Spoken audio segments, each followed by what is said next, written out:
আসসালামু আলাইকুম প্রিয় দর্শক। এই যে চলছে আমাদের মাহে রমজান, আপনি ইফতারের জন্য অনেক আইটেম আপনি অ্যারেঞ্জ করতেছেন।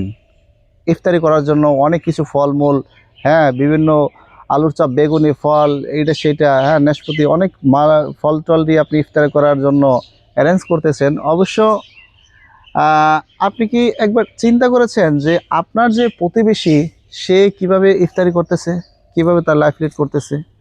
অন্ততপক্ষে অন্য মাসের হিসাব আলাদা, কিন্তু অন্ততপক্ষে রমজান মাস আপনার প্রতিবেশীকে আপনি অবশ্যই একটু খোঁজ নেবেন। আপনার প্রতিবেশীকে আপনি অবশ্যই খোঁজ নেবেন, দেখবেন যে সে কিভাবে ইফতারি করে।